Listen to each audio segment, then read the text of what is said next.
Hey yo, I'm the MMA loser and I'm back with another video. And I want to talk about UFC 298. And I want to say if you want to enjoy this video, then watch it at 2 times the speed or maybe 1.5 times the speed because I don't want you guys to waste your time. Just enjoy, right? Uh, okay, UFC 298. Let's just start from the beginning. Whatever I said, almost all my predictions were correct. I'm going to start from this fight, or rather this fighter. Rinya, the hybrid Nakamura, the Rinya man, the mental legend from Japan, probably one of the best prospects to come from Japan ever. He's, I think, Japan's best hope at becoming, of getting a UFC champion. He could not finish Carlos Vera. I don't know what I predicted. I predicted him to win by a unanimous decision, probably. But he won by a dominant unanimous decision against the guy. I did not even watch the fight. I just watched the highlights of this fight. But he won that fight, man. He did really well in this fight.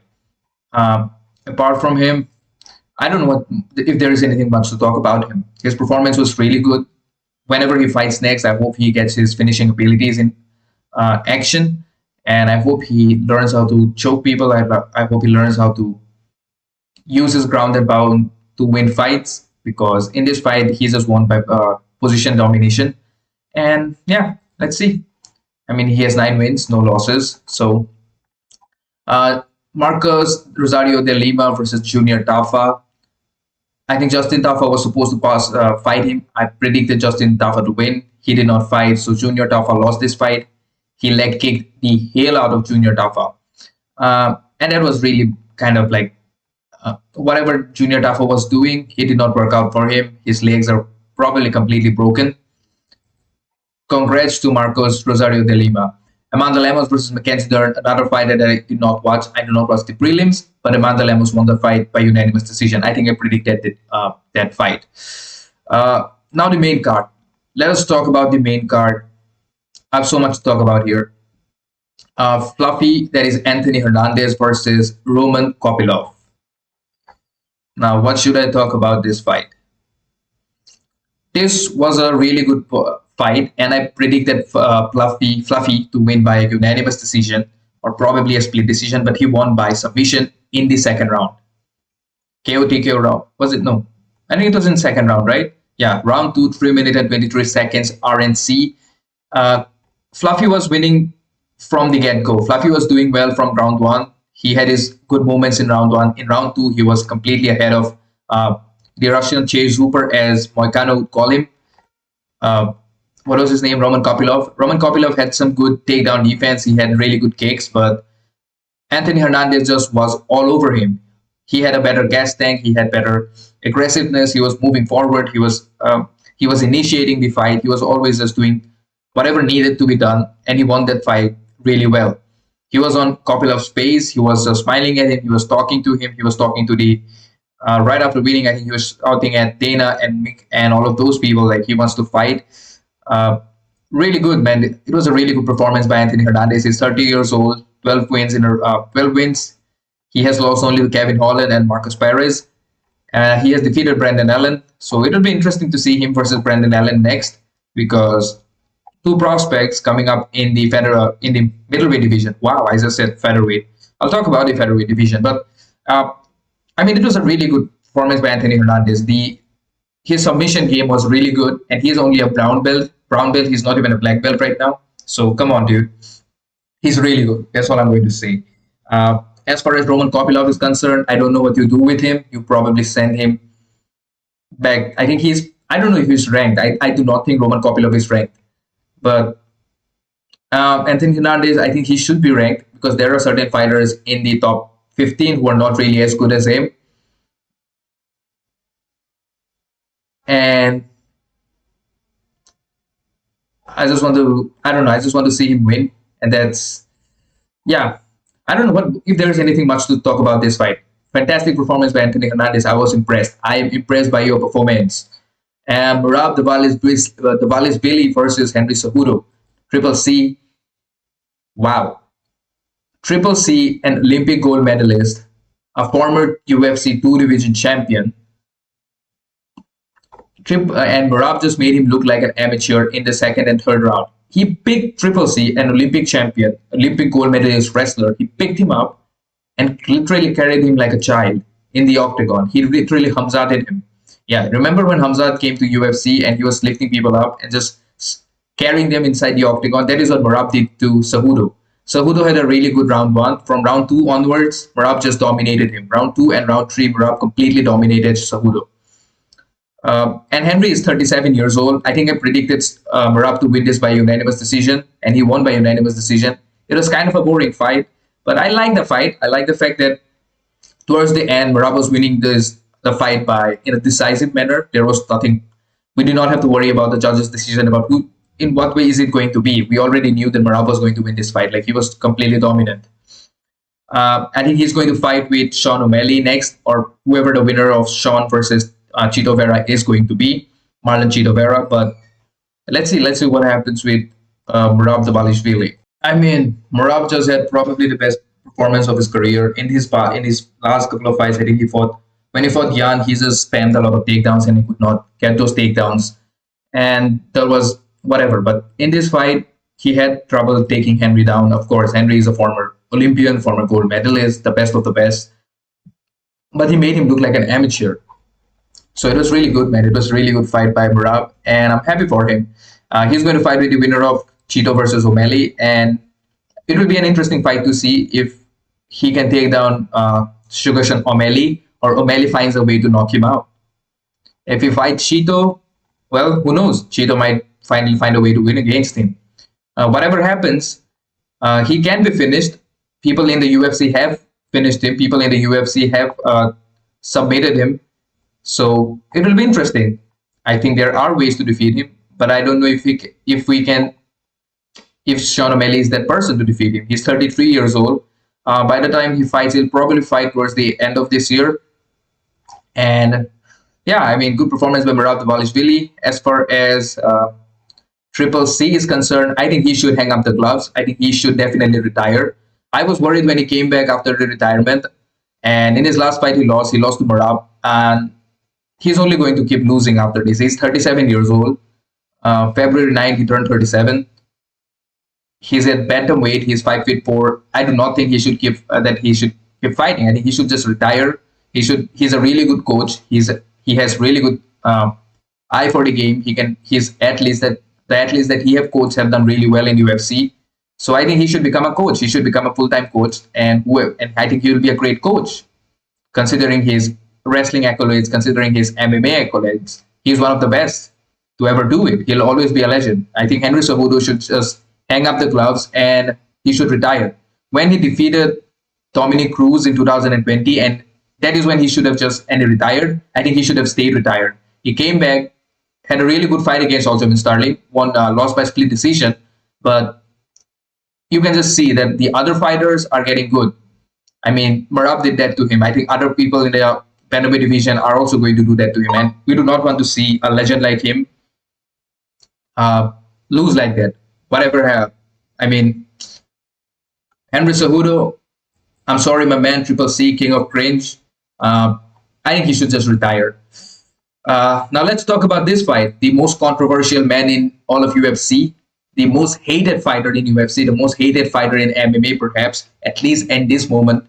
The man who's not exactly the man in the house, it's his nutritionist, the vegan Ian Garry. I don't know. He's a good fighter, and he won by a split decision against Geoff Neal. That was a bad fight, dude. I was cooking food when this fight was going on. I just played it in the background. Yeah, he got hurt, man. He got hurt. Geoff Neal did hurt him. He landed a couple of good knees here and there, but he was running away from Geoff Neal, and Geoff Neal did not even want to engage. Geoff Neal was like, I don't know, Geoff Neal was putting his hands down, and he just wanted to do some this and that. I don't know whatever these two were trying to do in there, but that was not exactly a UFC caliber fight. Like, they were kind of being boring. I don't know how to call it a boring fight. It's like they were not giving their 100%, and when they were trying to land those shots, especially Ian Garry, he was just trying to run away. And he said something about being Conor McGregor-ish and how Conor McGregor inspired him. Look, if Ian Garry inspires you to be a fighter, good for you. But just don't be inspired by Ian Garry real life. I'm kind of worried that whatever is happening, I genuinely think he can be a good, like when he came to UFC, he was a good fighter. And people were actually in favor. Everybody was rooting for him. Then whatever happened with him and Neil Magny, everybody started rooting against him, which is not a good thing if you are a fighter in UFC. And he said about his haters and this and that. I don't think nobody hated him. He just brought in all those hate towards him. And he wants to fight with Leon Edwards next. I do not think so that he's going to get that opportunity. Because there are people like Belal on the line. I think Leon versus Belal makes more sense. The winner of that versus Shafkat makes more sense. He's not leapfrogging over Shafkat. There is no way Ian Garry is going to get a title shot over Shafkat and Belal. Belal deserves it the most. If not Belal, I think Belal deserves it the most. I don't like Belal as a, or like whatever he's doing. I think he's a bit goofy, but he definitely deserves the fight. He deserves to fight against Leon Edwards. I think he's a really good fighter. He says some lot of goofy stuff, and he gets into trouble for saying those stuff. But whatever happens, but he's a good fighter. I think he deserves a title shot against Leon Edwards. And as far as Hamza, and after the Shafkat deserves the winner of that fight, and then maybe Ian Garry can fight. But I think Ian Garry in all of this, I think he needs to fight somebody in the top 5, top 4. I don't know who he is going to fight next, but there are other people like Jack Della Maddalena who's on a winning streak, and who else is there? I don't know. Kevin Holland was in there. Yeah, I think Kevin Holland. I would love to see Ian Garry versus Kevin Holland. I think the UFC should give Kevin Holland some props. They should just give Kevin Holland and Ian Garry a matchup. I don't think the UFC will do that because there's a good chance Kevin might hurt him. Because Kevin is a dangerous guy. That's all I'm saying. Kevin is a dangerous guy. He might say a lot of weird stuff. He is really funny, but he is a dangerous fighter. As for Geoff Neal, I don't know what you do with him. He just did not really do well in a fight. He did not really want to fight. I don't think he was really hurt that bad. When he fought against Shafkat, he was really fighting. With Ian Garry, he wasn't even hurt. He wasn't even trying. He was just putting his hands down. He was trying to dance around. I don't know whatever he was trying to do, but none of them really wanted to win. Garry wanted to win just somehow, like running back and this and that. And Geoff, he did not really even care. So, yeah, but congratulations to Ian Garry, but he's not getting the title shot. He does not deserve it. And the fans are not going to watch it. Him versus Leon as a main event of a card, nobody's watching that fight. Nobody. That'll be like an empty stadium or something. Maybe they can sell it in Ireland, but I do not think the Irish people will be like really, hey, Ian Garry, like he's this and that, but yeah, whatever. But again, Ian Garry is a good fighter, but I think he needs to chill out on that vegan diet and stuff. Trust me, I'm vegetarian and it's not good. It's not good. I don't eat meat, but it's not good. It's not good for you. I do it because of certain health reasons. Like I have health issues. But if you're a fighter, I would suggest you eat meat. And he looks like a healthy guy. He should definitely eat more meat. But whatever. Let's talk about the fight that, according to me, was the fight of the night. Robert Whittaker versus Paulo Costa, the Chad, Boachina, the most American fighter in there. Robert Whittaker won by, I think I predicted Robert to win by unanimous decision, and Robert probably won by unanimous decision. Yes, Robert won by unanimous decision. A really, really good fight. Paulo Costa, in the end of round 1, threw a spinning wheel kick just like Edson Barboza. And I don't know whatever Paulo Costa is doing. His kicks have improved like in a weird way. His kicks, like the way he was throwing those head kicks, like he was throwing those head kicks like a Muay Thai fighter. Like, yeah, there was no telegraphing, there was nothing. Yeah, it was just incredible to see Paulo Costa throw those leg kicks. And finally, we saw Paulo Costa fighting after like, I don't know, a year, 2 years. After 2 years, we have seen Paulo Costa fighting. And he fought for 3 rounds, and he did hurt Robert Whittaker. Robert's face was bloodied. Yeah, it's nice to see Paulo Costa fighting. And Robert, it's nice to see him get a win. And this was a really, really good win for him because they were both hurting in there. They were both really throwing leather. They were throwing really good kicks. Robert was throwing a lot of jabs, like Superman jabs kind of a thing. And the leg kicks by Robert Whittaker were also really good. Paulo Costa threw really good leg kicks. And overall, a really good fight. I think round 1, I think Paulo probably won round 1. I'm not sure. But Robert won round 3 for sure. I think Robert won round 2. Yeah, Robert definitely won round 2. Paulo might have won round 1 because of that spinning kick. Robert probably won round 2 for sure. Round 2, Robert for sure. Round 3, I think Robert won that. I think Robert won that because Paulo did not really have a lot of answers, but Paulo was smiling. But he did hurt Robert. It wasn't like that Robert wasn't hurt or he was unbothered, but Yeah, he was present in that fight. Both of the fighters were present in the fight. It was nice to see Paulo Costa be serious about that fight. He showed up. He showed up healthy. He showed up like he meant business. And of course, he had some problems adjusting because he haven't fought in a long time. So it is kind of understandable the way he fought. But it's Robert Whittaker that he was fighting against. He's 32. He still has like 2 to 3 years, maybe at least 2 years left by the time he gets to 34. So I don't know. I mean, he only lost to Marvin Vettori, who's a good fighter, and that was in like 205. He won against Luke Rockhold, and he lost to Robert Whittaker and I had a 3-round war with Robert Whittaker, a literal war. So yeah, it's welcome back, Paulo Costa. I guess that's what we all can say. And probably he will fight after 3 more years. He'll take a break for 2 years. Who knows how many years he's going to take a break? So I don't know. I think he probably broke his leg as well. Whatever happened, but definitely a really good performance by Paulo Costa as well. You gotta accept and celebrate both of these fighters. They were class act. They delivered. They delivered. It wasn't some bullshit like we see a lot of fighters. You know what, we'll fight, we'll do this, we'll shoot. Then they are like, yeah, shooting takedowns and this and that. And they're not giving their 100%. On the other hand, these two, they were giving their 100%. They deserve it. They deserve the fight of the night. They deserve the honors for the fight of the night. Okay, now let us finally talk about the main event of the evening, UFC 298. It's time.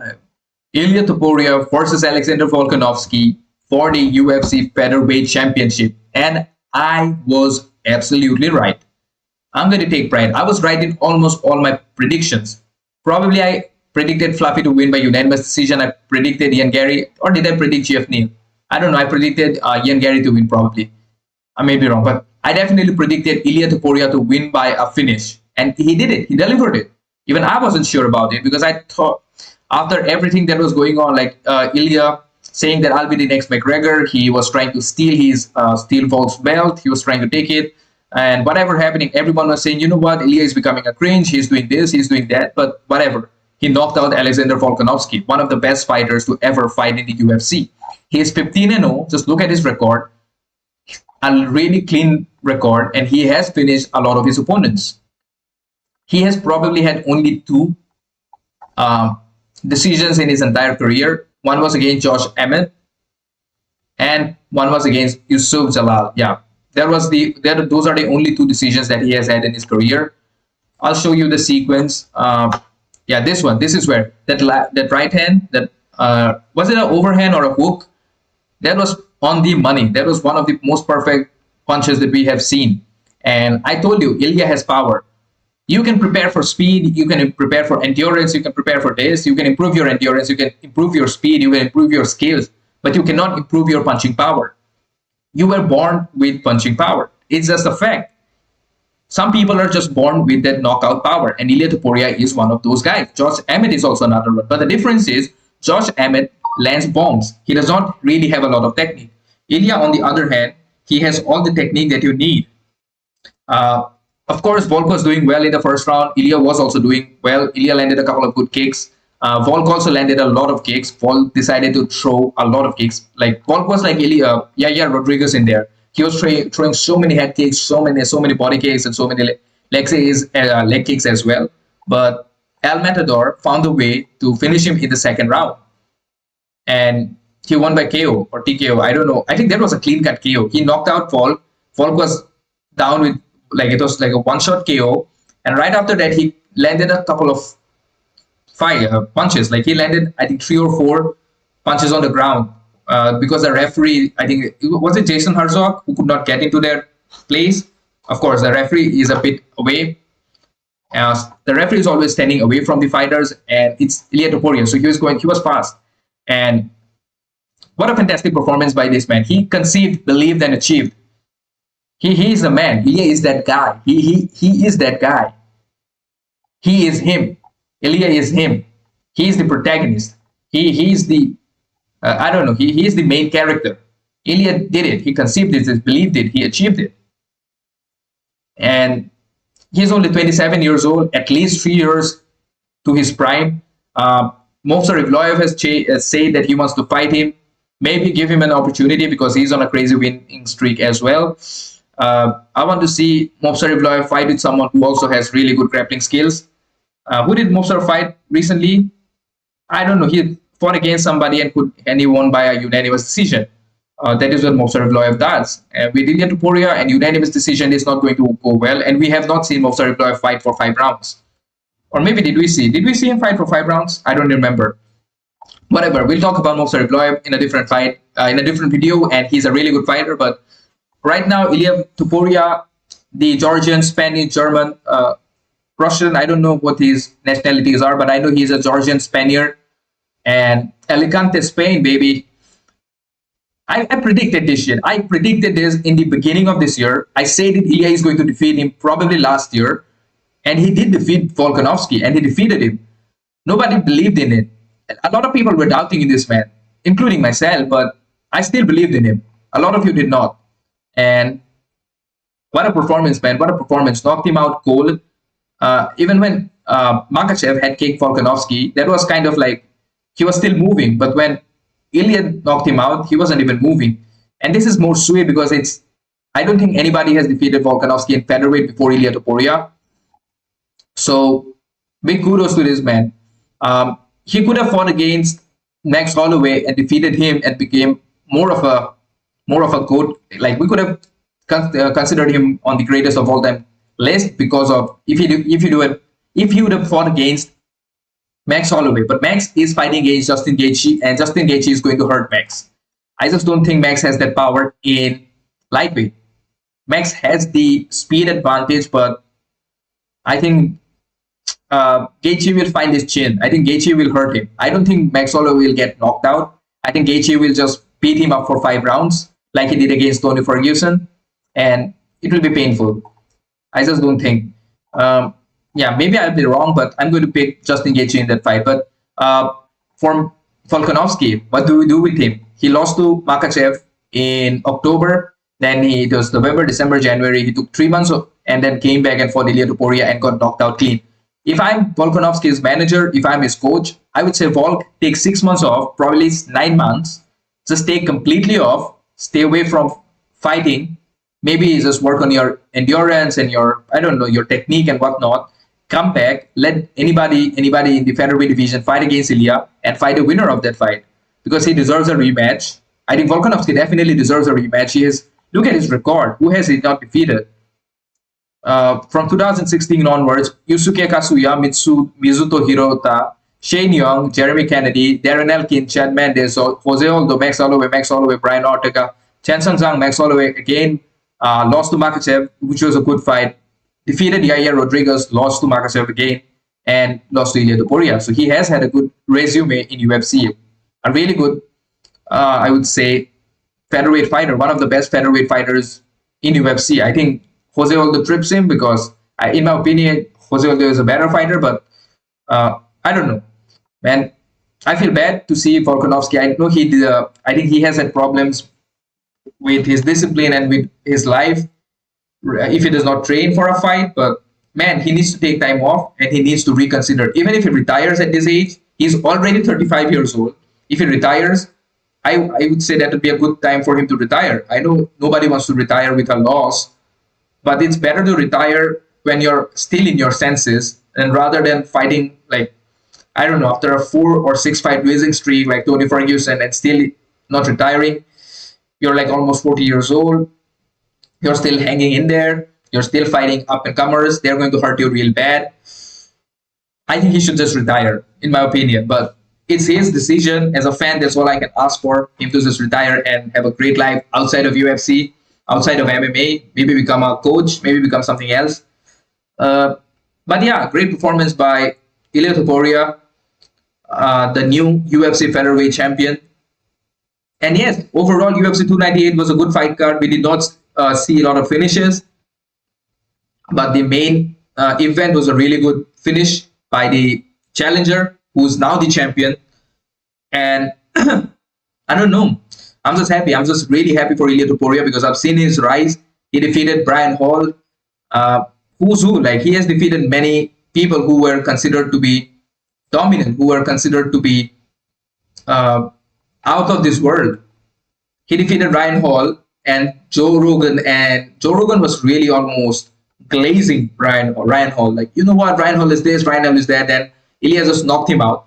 Jai Harkert, who was at lightweight, and he knocked him out. Bryce Mitchell, he destroyed Bryce Mitchell with a choke, literally manhandled him. Josh Emmett, yeah, of course, that was a decision win, but he did defeat Josh Emmett. Like, he was hurting Josh Emmett for 5 rounds straight. And now Alexander Volkonovski. So yes, that is my recap of UFC 298. What was your opinion about UFC 298? Do write me in the comments. I genuinely want to read the comments. And yeah, I'm not really making great videos these days. I'm just trying to focus on some other things. But hey, don't worry. I'll still keep making videos in whatever form I can. What matters is more about what I say rather than what you can see. It's more about what you hear. I don't know if that makes any sense. And if you enjoyed the video, then drop a like. Please share this video to your friends and family who watches MMA. And yeah, please subscribe to my channel. I've got very few subscribers. And yeah, peace out, guys. Peace out. I'll see you in the next video.